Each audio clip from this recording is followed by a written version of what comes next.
Welcome to math access. तो आज के वीडियो में सॉल्व करने वाले हैं आप सभी के क्लास 10th के एक्सरसाइज 11 यानी कि सेक्शन फार्मूला के क्वेश्चन नंबर 10, 11 एंड 12 का सॉल्यूशन। क्वेश्चन नंबर 10 में हमें दिया है find the reflection image of the point this in the point this. ठीक है, तो कोई इमेज का मतलब क्या होता है? अगर आपने चैप्टर 10 पढ़ लिया होगा तो इमेज का मतलब क्या है कि किसी एक पॉइंट के रिस्पेक्ट में जब किसी एक हम पॉइंट को रिफ्लेक्ट करेंगे, मान लो आपका ये पॉइंट P है, इस पॉइंट P के रिस्पेक्ट में आप पॉइंट A को अगर रिफ्लेक्ट करते हो तो जितना AP का डिस्टेंस होगा उतना ही किसका डिस्टेंस होगा, BP का डिस्टेंस होगा। ठीक है, यानी रिफ्लेक्शन में क्या होता है, डिस्टेंस हमारे सेम होते हैं। तो जो AP का डिस्टेंस होगा भाई किसका डिस्टेंस होगा, BP का डिस्टेंस होगा। तो हमें क्या बोला, find the reflection image of point this in the point this. यानी मान लो पॉइंट A आपका दे रखा है 5, पॉइंट P हमें दे रखा है, किस पॉइंट पर हमें फाइंड करना है, -1, 3, और ये हमारा AB हमें फाइंड करना है, पॉइंट B हमें फाइंड करना है। तो मैंने क्या बताया कि P जो हमारा होगा इनका डिस्टेंस सेम होगा, यानी जितना AP डिस्टेंस उतना ही P भी डिस्टेंस, यानी P क्या होगा, तो P is the mid point of AB। P हमारा क्या होगा, AB का मिड पॉइंट। ठीक है, यानी by mid point formula, by mid point theorem हमें क्या मिल जाएगा, तो x1 यानी 5 + a/2 -3 + b/2, ये हमारा मिड पॉइंट आ जाएगा। और हमें मिड पॉइंट पहले से गिवन है कितना, क्वेश्चन नंबर 10 है आपका।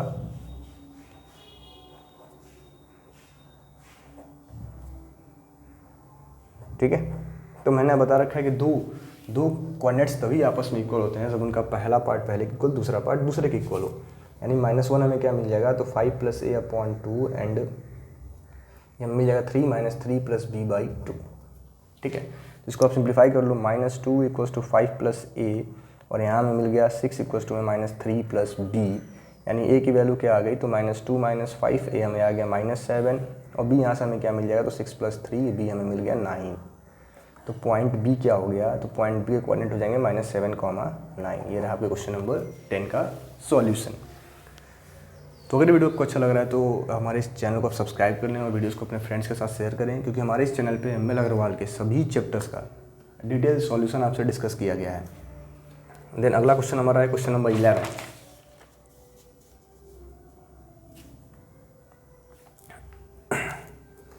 क्वेश्चन नंबर 11 में हमें क्या दिया है, क्वेश्चन नंबर 11 में हमें दिया जा रहा है कि the line segment joining this and this is divided in the ratio 1:3 at point P।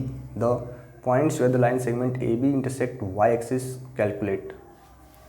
ठीक है, यानी हमसे बोला गया कि एक लाइन AB है जिसके कोऑर्डिनेट्स हमें दिए गए हैं क्या क्या, तो A हमें दिया रखा है -1,5/3 एंड B हमें गिवन है a,5, ये हमें गिवन है। और हमसे बोला गया कि जो लाइन AB है वो पॉइंट P पे 1:3 के रेशियो में डिवाइड होता है। मान लो आपका ये AB लाइन है, ठीक है, AB आपका कुछ एक लाइन है, मान लो ये AB है आपका, एग्जाम्पल है बस। ठीक है, तो पॉइंट P इसको 1:3 के रेशियो में डिवाइड करता है, पॉइंट P इसको 1:3 के रेशियो में डिवाइड करता है। अब पॉइंट P कहाँ है, तो बोला है at P where the point line AB intersect y axis. जिस पॉइंट पे AB क्या कर रहा है, y एक्सिस को इंटरसेक्ट कर रहा है, तो हमें A की वैल्यू कैलकुलेट करनी है। तो पहले तो हम फाइंड कर लेते हैं coordinates of point P, coordinates of point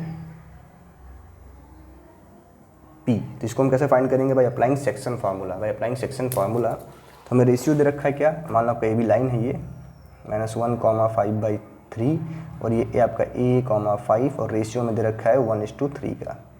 तो 1 × a और 3 -3/1 + 3। दूसरा क्या होगा, 1 × 5 5, ये होगा हमारा 5/1 + 3। ठीक है, तो पॉइंट P हमारा क्या आ गया, a -3/4, और ये आ गया 10/4, यानी पॉइंट P हमारा हो गया a -3/4 5,2। अब since point P lie on the y axis, अब क्योंकि y एक्सिस पर लाई कर रहा है तो इसका x कोऑर्डिनेट क्या होगा, x कोऑर्डिनेट हमारा 0 होगा। देयरफॉर a -3/4 = 0, यानी a -3 = 0, a क्या आ गया हमारा 3 आ गया। तो हमसे पहले बोला गया था calculate the value of a, तो वैल्यू ऑफ a हमें क्या मिल गया, 3 मिल गया। अब हमसे बोला गया calculate the coordinates of P, तो P हमारा क्या होगा, क्योंकि ये 0 होगा तो कोऑर्डिनेट्स ऑफ P हमारे क्या हो जाएंगे, कोऑर्डिनेट्स ऑफ पी हमारा क्या होगा 0,5/2, 0,5/2। तो ये रहा क्वेश्चन नंबर 11 का सॉल्यूशन। देन नेक्स्ट है आपका क्वेश्चन नंबर 12। तो क्वेश्चन नंबर 12 में हमें क्या दिया है कि the point -4,1 divides the line segment this and B in the ratio 3:5। The find the point B. हमें क्या फाइंड करना है, पॉइंट बी। ठीक है, यानी हमें देखो सिंपली हमें क्या रखा है, इसका पूरा आपका हिंट भी दे रखा है सॉल्व करने के लिए, तो आप इसको चाहो तो हिंट देख के भी सॉल्व कर सकते हो, लेकिन हम लोग इसका सॉल्यूशन डिस्कस कर लेंगे। क्वेश्चन 12 में हमें क्या दिया है कि हमारे पास ए बी लाइन है जिसको पॉइंट पी 3:5 के रेशियो में डिवाइड कर रहा है। ए हमें दे रखा है कितना, तो ए हमें गिवन है 2,-2 और बी हमें गिवन है कितना, तो -4,1 एंड ए बी का कोऑर्डिनेट हमें दिया है ए बी। ठीक है, तो इसको हम फाइंड करेंगे बाय अप्लाइंग सेक्शन फार्मूला। तो पहले हम फाइंड करते हैं कोऑर्डिनेट्स ऑफ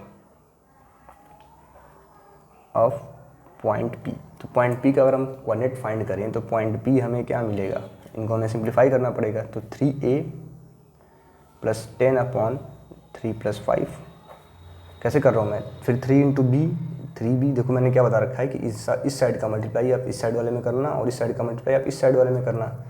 5 × 2 = -10 एंड 3 + 5। तो हमें p के कोऑर्डिनेट्स क्या मिल गए, 3a + 10/8 और दूसरा हमें मिल गया 3b - 10/8। ये हमें कोऑर्डिनेट्स किसके आ गए, पॉइंट p के हमारे पास हमने फाइंड कर लिया कि पॉइंट p के ये कोऑर्डिनेट्स होंगे।